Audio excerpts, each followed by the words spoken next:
Welcome to Health System CIO's interview with Jim Kuiphof, Deputy CISO at Corewell Health. I'm Anthony Guerra, founder and editor-in-chief. Jim, thanks for joining me. Thanks for having me, Anthony. All right, great, Jim. Why don't you start off by telling me about your organization and your role? Sounds good. Corewell Health is the newly formed, about 2 years ago, health system as a result of a merger between Beaumont Health in the Detroit area and Spectrum Health in the Grand Rapids area. So those two systems came together to form what is now the largest health system and actually the largest employer in the state of Michigan. My role Yeah. is the Deputy Chief Information Security Officer and head of our Cyber Fusion Center. So I have two jobs. One is right-hand man to my boss, the CISO. So I get to do a lot of the executive, forward-looking strategy planning, chief of staff type of work. And then the day-to-day job is to head up the teams that track threats, build preventions, detections, respond to threats, minimize our attack surface, do some analytics for us, internal consulting work across the entire system.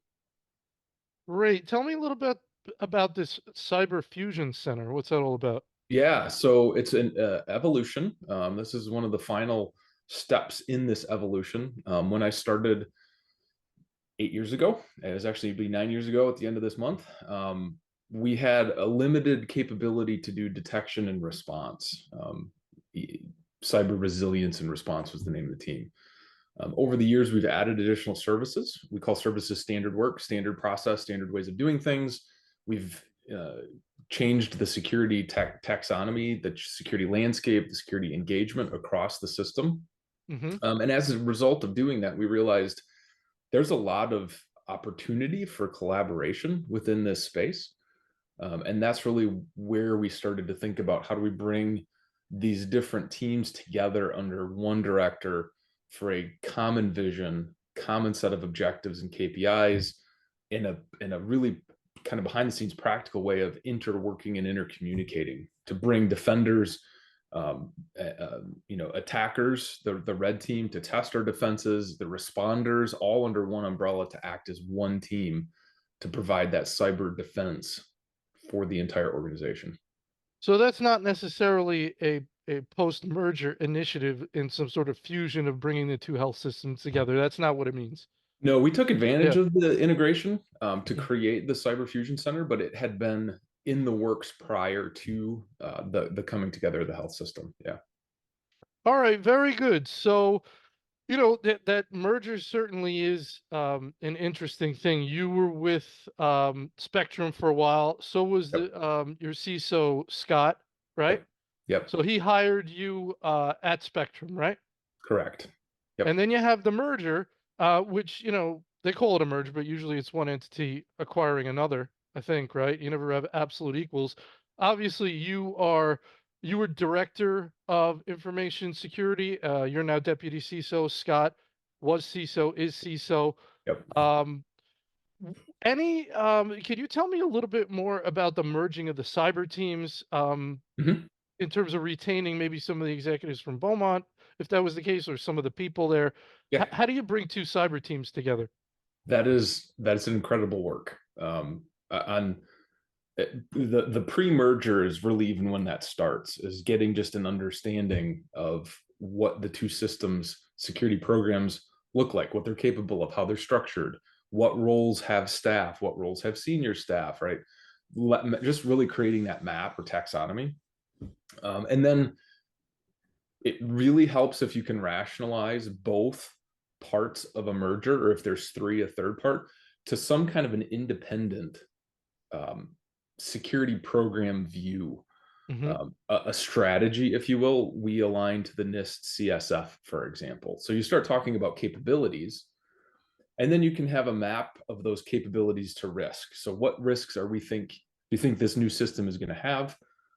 Rationalize those risks against the capabilities, and then say, okay, which side is best positioned, maybe has a little bit more maturity in one space, has a little bit better technology stack in another space, which one has a more mature framework of operating practices and principles, policies and procedures, for example. How do you bring the governance pieces together? And then out of that, you create essentially a roadmap right? Where are we going? We've got that laid out in alignment with our strategic risk reduction goals, our security framework, the security taxonomy, some of the procedures and policies. And then it's, okay, how do we best map and align staff, technology, right, process to that new framework for the total system? And then it's just a matter of executing projects, plug into the enterprise portfolio management office, start laying out the roadmap, get funding if funding is required, propose budgets for next budget cycle, et cetera. And the hard part, honestly, Anthony, is what goes first. What is the key priority to bring these two programs together, and what thing needs to absolutely go first? Do you want to lead off with a new policy, or should we maybe bring an incident response capability in unification across the system? And really wrestling with those very practical, nitty gritty, what piece moves first to integrate, right? And so we laid out a timeline, we laid out a plan of attack. We're still working through that, believe it or not. We're still finalizing some of the longer open-ended contracts that we had with vendors, 3-year, 5-year type contracts that either system had, that maybe resulted in a duplication for half, right? And okay, so now we get to commonize, for example. The most recent example, I don't use the vendor names, but vulnerability management. We had 2 long-running platforms, greatly, deeply embedded, mature process wrapped around those 2 platforms. And so we had to say, look, that's not a priority for us right now. We can leave those 2 programs in place. They're covering the requisite 50% of the organization. We're going to do other stuff first. And so now, after 2.5 years, we're coming back around. Okay, let's rationalize the platform that underpins our vulnerability management program. And then once we've rationalized that platform, we'll start to rationalize the standard work across the system. The beauty of that is we work hand in hand with like app teams, the cloud team, infrastructure teams, networking. So we've given them a 2-year head start for them to start to come together. So now, as a result of that, we really get to plug into more mature infrastructure relationships to manage vulnerability. And we call it attack surface management, manage the attack surface for the entire organization, versus chasing people around while they're trying to integrate is really difficult. So it was a strategic, external, as well as kind of just strategic, practical from a contract perspective, to just wait. Right. Other things went really fast. Other things, Yeah. like our incident response function, we brought together almost immediately to say we want to see the attacks happening as quickly as possible. So bring logging together, bring our endpoint detection response together, bring our incident response teams together, all under one umbrella within 6 months. Yeah, deciding the order, as you said, is all about prioritization, and that comes to risk, right? So what are our highest areas of risk? You got it. These things have to bubble up and be done first. Yep. Yeah. You mentioned NIST, trying to map to that framework. I believe, don't they also have, from a sort of, a personnel point of view, here are kind of the positions you would need and that kind of thing. They have some Um, of that. yeah. We've reviewed that a little bit, Anthony. For larger programs, it's more tailored towards small and Mm-hmm. mid business. Mm-hmm. Large enterprise like Corewell, multiple $billion. It's good, right? You have to make sure you're checking those boxes, but we Mm-hmm. tend to have to go beyond that pretty significantly in terms Yeah. of role differentiation, just because of scope of work, role differentiation because of maybe authority, right? We have a different expectation of conflict of interest within our bigger system. And then also just practically the way the system is structured from a governance perspective. There are groups that exist that we can plug into and not have to reinvent the wheel. Business assurance, disaster recovery, for example. We don't need that because the system has already created those roles. And so we just get to couple, partner with them, build a strong, reliable coupling in standard work and standard practice. So that way, when we declare an incident, we're pulling a whole group of people together Mm-hmm. from a variety and diverse backgrounds within the system to be able to respond to those incidents. What I'm wondering about is, the dynamic of making sure you don't lose key people. Like, for example, there's the tools side of it. And so there's looking at the tools and overlapping tools and which one are we going to go with long term and all that kind of thing. But you have 2 groups of people that are coming together. There may be some who have talent sets that you absolutely want to hold on to. These are key individuals, there may be some overlap.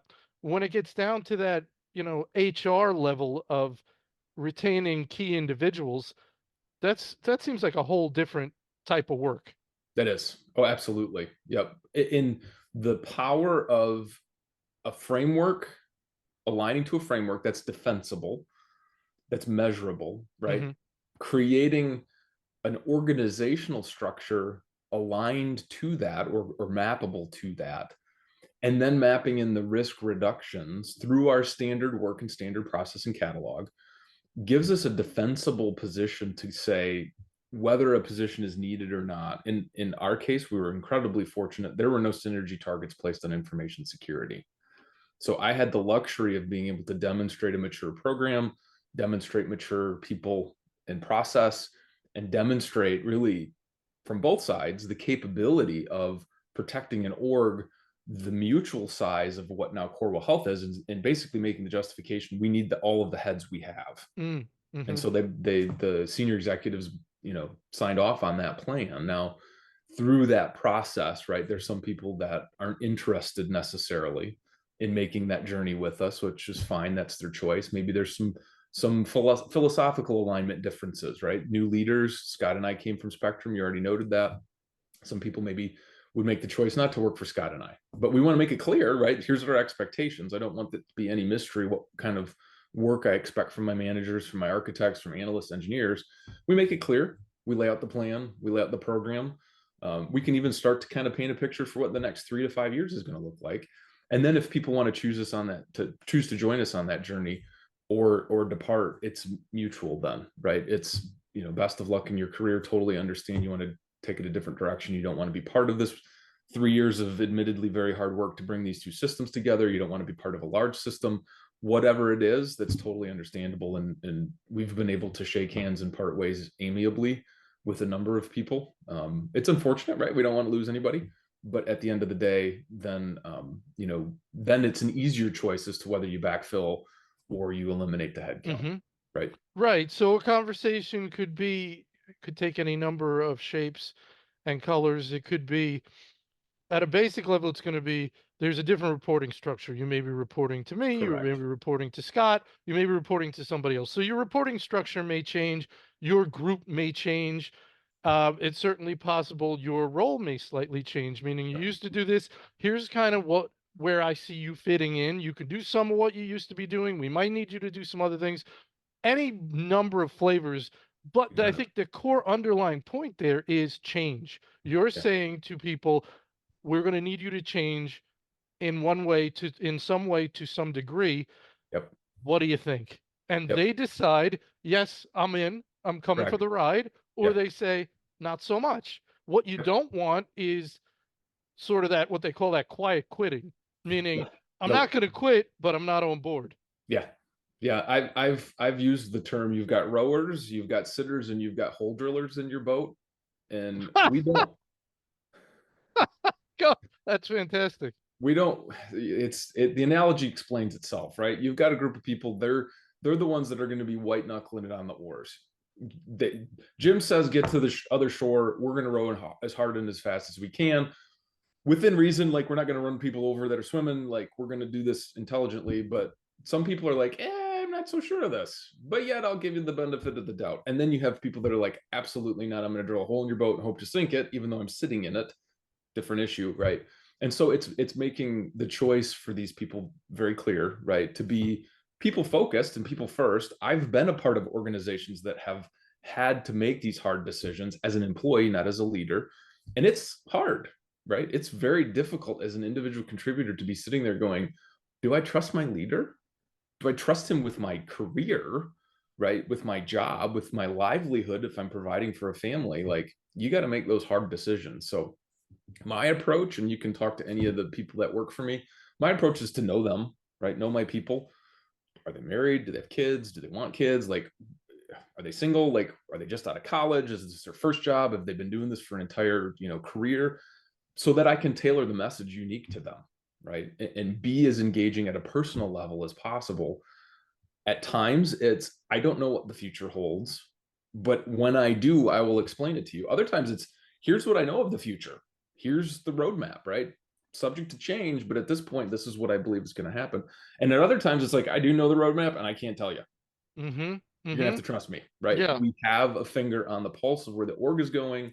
We've got defensibility in terms of what our plans are. I can't give you specifics quite yet. As soon as I can, I will let you know, right? And you explain it. You talk a lot.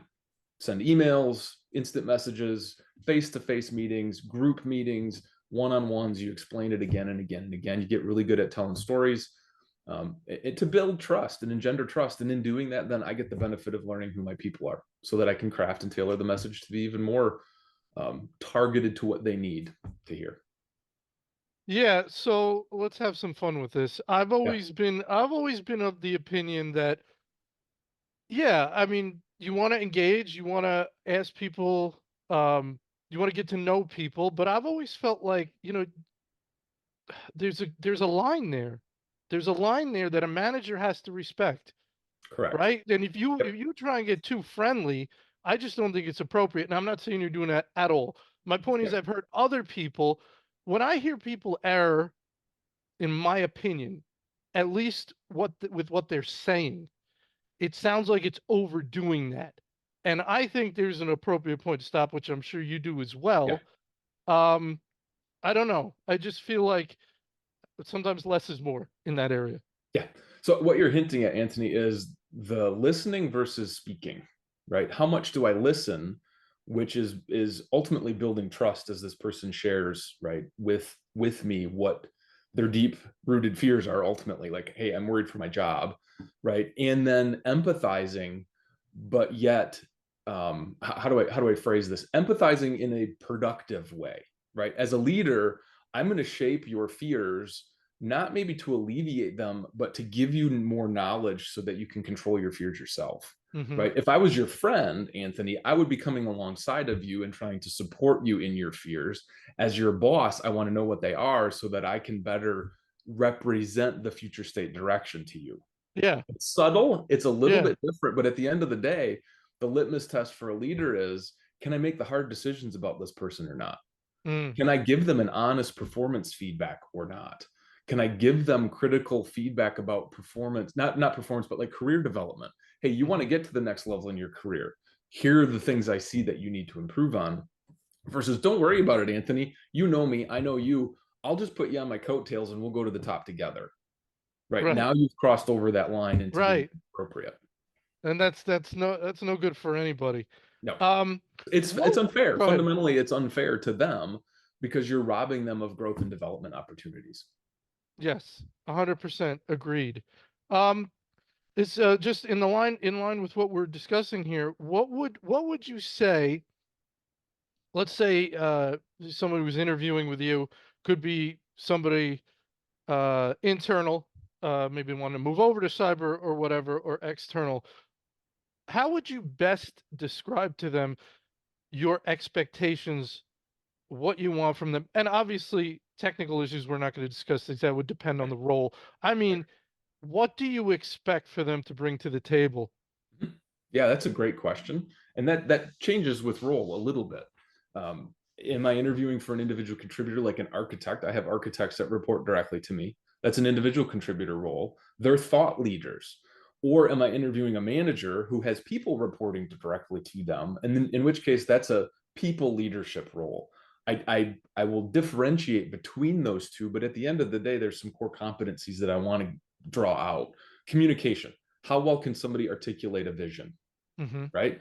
I don't need you to create the vision, right? I need you to be able to listen, learn, and articulate a vision. So say back statements, understand how well they can synthesize complicated data and repeat it back in a simple way, right? Engage an audience and be able to communicate through multiple means, instant message, face to face, virtually, in front of a crowd, whatever it is, right? Role dependent, obviously. So communications leadership is one. How well they execute and deliver. At the end of the day, one of the challenges that we face in information security is a need to get stuff done. So we have to be able to deliver, even in light of not having the authority to directly dictate what other people do. So there's an influential leadership element to even my managers and architects, analysts, engineers, where you're going to be rubbing elbows with infrastructure engineers, for example. You may need to have them get stuff done. How well can you interface with them to influence them to change their course and direction to be able to get the work done that we need to get done without a lot of noise, right? Without a Mm-hmm. lot of drama involved in, well, my boss is the CISO, so I can go, make your boss do this. No, we want to be collaborative, right? We want to listen, understand their requirements, their needs, their demands, so that we can figure out a solution together. And so that's the other part of this, is that collaborative nature of leadership. The other than just practically is, can they help me be a visionary, right? As a director, I want to be up and out. I want to be working 24, 36, 60 months out with plans and directions. Well, I need tactical leaders, operational leaders like my managers, thinking about those things with me. So how well do they partner, and how well can they manage up to help me know what's in the details and why you're saying this is a good solution to the problem we're facing, right? So that then I can take that, be a champion for it, get the resources and clear roadblocks. Yeah, very good. And this may be silly, but this is what I'm thinking right now. Do you want, and I'm just thinking about this younger generation having a different relationship to work than my generation. I don't Right. know how old you are, Jim, but Yeah. you see my hair's gone. You got a little gray there, but it I'm looks good. gray. Yeah. Um, you read about again, the relationship between the individual and the workplace having changed, and maybe not for the better when it comes to the workplace Yeah. and their expectations. Do you want to say to somebody, hey, listen, if I send you an email at 7 p.m. on a weekday, are or tell them that I expect you to respond, or because they may be saying 6 o'clock or 5 o'clock, I shut it off, and I'll check back in with you 8 a.m. And again, that's by role, probably by Yeah. role what your expectations are. But do you feel like it's important to have that type of a conversation to get on the same page? Yeah. Because you could really misfire there and miss each other, so to speak. Oh yeah, absolutely. I think level setting on job expectations, including when I expect you to be working. Hmm. And Anthony, it's funny you mentioned that. It's actually not so much when you get the job done, it's, are you getting the job done? And are you communicating about when you're probably going to be getting that done? That's more important to me. And an aspect of individual accountability and discipline that Hmm. goes really beyond a generational thing. If you chose to shift your schedule, let's say 8 to 5, core hours are 9 to 4, right? We expect people to be in their seats 9 to 4 doing their job. But if you want to shift that, and maybe you want to do a 6 to 3:30 and take a half an hour instead of an hour lunch, we can probably accommodate that. But we can't accommodate that if you do that and don't tell anybody, because now 3:45 rolls around and I'm like, I need that report, and I'm pinging you and you're gone and I had no idea you were leaving.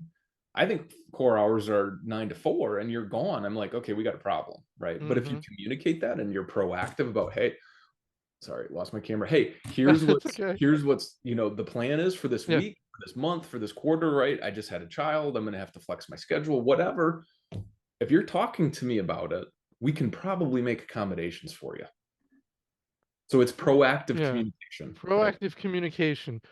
Is it a little different in cyber though, in terms of when we talk about emergencies? Oh yeah. So, for example, like, right, so this is our level set for general when everything's kind of normal.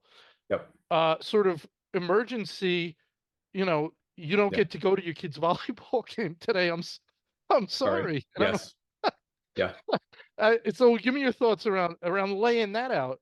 Yeah. That's the hardest part, honestly. I'm incredibly fortunate. I call them a team of thoroughbreds, and they're not offended by that, but they want to work. I'm actually having to pull them back and say, please don't send me emails at 8:30 at night. I don't need you working that late when it's not an incident. The other part of it is to put up on-call schedules. We have a managed security service provider that does our 24/7, 365. And then we have people who are on call to take escalations from them. So they're not eyes on glass 24/7, 365. They just need to be available. And we then spread that load across multiple individuals. And we will even bring in multiple people to be on call. So we follow, as an entire system, we follow the NIMS model for incident response. Who's on call? most senior person that shows up at the incident is in charge until they're relieved by somebody more senior, right? There's some core Mm-hmm. capabilities here. Mm-hmm. And that allows us really to spread the entire system-wide response to all crisis, not just information security or cyber crisis, across the wide swath of people who are trained, who understand their time-bound responsibilities from being on call. And then also it's a situation where you can call in, you get a brief, and if you're not needed, you can leave, right? And so we whittle it down to the core group of people who are absolutely needed as quickly as possible to allow everybody else to be dismissed, knowing this thing is still going on. You might still get called, but you're not actively engaged in the call. We try to minimize the amount of blast radius, if you will, to a human capital perspective. And that works actually really well, but it takes time to get everybody on that page, right? Mm-hmm. There's a lot of people who want to be involved in incidents because there's great learning opportunities, right? When you're working some kind of a cyber incident. But the Mm-hmm. reality is you don't know if a cyber incident is going to turn into something that goes from 4 hours to 4 weeks. Yeah. And now we need to do shift work, right? And start telling people go home and sleep for 12 hours because I'm going to need you on for 12 hours in 12 hours. Like we Mm-hmm. got to program that in and level set that expectation and then practice it. That's the other thing that we like to do is drills, real world, take advantage of every opportunity that's false positive or true positive to practice. But then we also run tabletop exercises, drill this idea of when you're on call, what the responsibilities are, et cetera. That's part of being in cyber, right? I mean, it's part of being in medicine, that Yeah, sort of, correct. emergency kind of responding to It emergencies. is. And it's certainly part of being in cyber. Yeah, And if you're not looking for that, then you probably don't want to be in cyber. Maybe you need to be in correct. some other kind of IT where there's less, Correct. right? Yep, you got it. You got it. You mentioned the idea of having a team of thoroughbreds. And that's right. I mean, that's what you want. Um, and I'm thinking that in a leadership position like yours and Scott's, these are some of the priorities, right? You get that org chart right, org chart. You get the org chart right, just with positions. Forget about matching people to it, right? So this is ideally for an organization of our size, this is what we look like. And then Yep, maybe you try and get the people you have aligned with those positions, and yep, you have some people left over and some people over here. You get that straightened out. If you get thoroughbreds in all the seats, and that's that Jim Collins, get the right people on the bus, get them in the right seats, yep, and then you mentioned policies before as being something you might want to work on right away, or they may have to wait. But that seems to me like one of those other foundational things you'd want yep, to get in place. You get the org chart, you get yep, the titles, you get the right people in there, then yep, you get the policies straightened out, and yep. then we get a risk-based prioritization of next things to do. These are kind of big picture. Like once we get all this going, like we're going to be pretty good. If we kind of jump into work saying we're going to get to some of that stuff later, that can be a little troubling, right? That would you would not to mix analogies, but you're going to put the cart before the horse if you do that. Yeah. And it may need to happen though, Anthony, right? There may be some opportunities that are so incredibly obvious in today's threat landscape and with what we know of cyber threat that you're like, I don't need the taxonomy. I don't need the framework. We have to get MFA on all of our remote access portals that are touching the internet tomorrow. I Yeah. don't need a risk review. I don't need anything else. I need to make that as a command. And what do we have to do to get that done? Like Yeah. that has to happen. That Yeah. is, there's those table stakes controls. Once you've got those, now you can start. And that's the point, right? If you're like, oh, we need AppSec. Well, do you need AppSec or do you need to mature your endpoint detection response? Oh, we need attack surface management. Well, maybe we should probably make sure our compliance regulations are in order so we're not violating the law, right? And so you can get ahead of, right? If Yeah. you've got somebody in my shoes or my boss's shoes who are deeply technical, right? We grew up in the technology. Well, this whole compliance and legal thing is kind of at times a nuisance, Mm-hmm. but that's a risk that we have to manage. So Right. we're myopically focused on the technology and the technical aspects of information security, i.e., cybersecurity, and we're ignoring the threat from a big contract that's coming through for our insurance arm that wants to see certain levels of documentation and industry standard security operating controls in place. Oh, we didn't do that. So now we just lost that business because we were myopically focused on the technology, right? So, and that goes really across the board, that hand in hand between privacy, HIPAA privacy rule, HIPAA security rule. Our insurance arm has some financial regulatory body, aspects to it. So all of that really needs to be factored into what we work on, the prioritization of what we work on, the order of go. And we have a big team. Admittedly, we can do multiple things at once, right? We can walk and chew gum at the same time. But then it becomes an exercise of, okay, what is that priority? How do we interlace this work to make sure that we're being as effective as possible? Yeah, right. You didn't just mention MFA by accident. I mean, change Nope. healthcare, right? Yep. Everybody. Yep. 6 days ago, we found out what happened.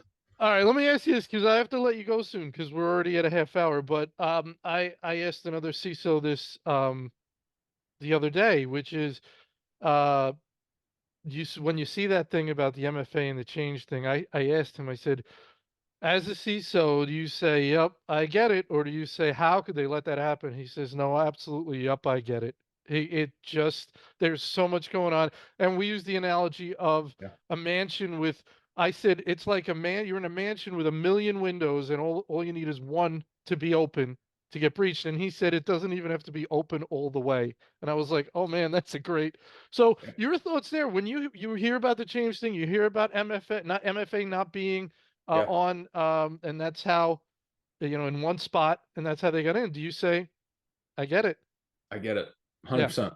Yep. And MFA is one of those where, and it was even drawn out a little bit in the testimony, it's a discipline function. Like you need to make everyone in your organization aware of some of these absolutely critical foundational controls like MFA so that they can be your sensors, Hmm. right? Hey, I just logged into this portal. I did not get prompted for MFA.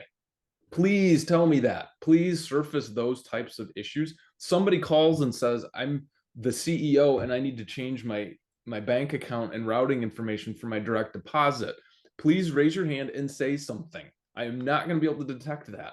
If you're on the service desk and you keep taking a phone call from somebody with a foreign accent and you're a domestic company, regionally based, please raise your hand and say, this doesn't feel right. It's much better to say, I have a concern and it proved out to be wrong than to say, I have a concern and I'm not going to say anything because I don't want to be embarrassed, right? I would Right. much rather respond to the false positive because our entire workforce can be our sensors then. And that's the only way we're going to deal with some of these very complicated, very difficult to find types of issues. And the only way you're going to get that is to create that culture of Correct. see something, say something, and even if you screw up, tell us you screwed up. You're not going to be punished, right? You need to create that without creating a culture of, don't worry about it. It's not a big deal. It's hard. I mean, anyway, your thoughts on creating the right culture to get people to say, "Hey, there was no MFA here." Yep. So it starts with generalized awareness, and you need okay. So you've got your awareness program. Annually, we go through and see something, say something. Here are the things to look for. How are you refreshing that? Number one, and then number two, on the back end, when somebody does report something, how are you celebrating that? Mm, How are you getting your CISO to send them a note with a Starbucks gift card? right, Thank you for saying something. Thank you for right. bringing that to our attention. Hmm. And then celebrating that as a team, right? As a department, and then even as an org, if it's big enough to say this person is the reason why we didn't get hit more fully with that brick thrown through our front window. Crazy. It's crazy if, like you said, maybe if one person, but it's much easier, and I've been thinking about this for different reasons. It's much easier to notice the presence of something unusual than the absence of something. It's much Correct. more, you're much less likely to notice the absence of something. Yeah, So you don't have to do MFA. I don't know how many people are going to go, "Hey, I know. I got to do something about I that." know. But it could have changed everything if somebody did. Yes, correct. If Jim, somebody I'm going to give or you, go or a ahead. system Sorry. admin, right? An IT person. Hey, let's Yeah. train our IT people to a different level, even yet than our end users. So that the admin of those systems, there's a checkbox here. It says enable MFA. Should I do that or not? Yes, you should do that. That's true, but I do agree with your statement that if the user, you'll never have enough people working in IT No, to detect things that the average user would, correct. right? It's Correct. so if you get them into that mindset and get them on board with that, and you have 10,000 eyes, right, or double it, or Absolutely. you know, I think Hmm. that's absolutely a big key, right, It these is. days. Yep. Yeah. You got it. You got it. Jim, I'm going to give you a quick opportunity for a final thought, best piece of advice for someone in your position at a comparable sized health system. What's your best piece of advice for that person? Unplug. Find ways to unplug, have a hobby, connect with family or friends. You got to be able to get away. I had the opportunity. My wife and I adopted a daughter from India just this spring. So from February to April, I was able to completely unplug for 2 months. You got to do it. Take advantage of your PTO, unplug, leave work at work, cross train somebody to be able to do your job for you so you have confidence in Yeah. the fact that your job is going to still be done well and you're not going to come back to a mess, right? To lower that stress level while you're away. But then take advantage of your vacation. Take a 2 week vacation, get away, unplug. Awesome, Jim. That's great. It went fast, and I want to thank you so much for your time today. Thank you, Anthony. Appreciate it. Had fun.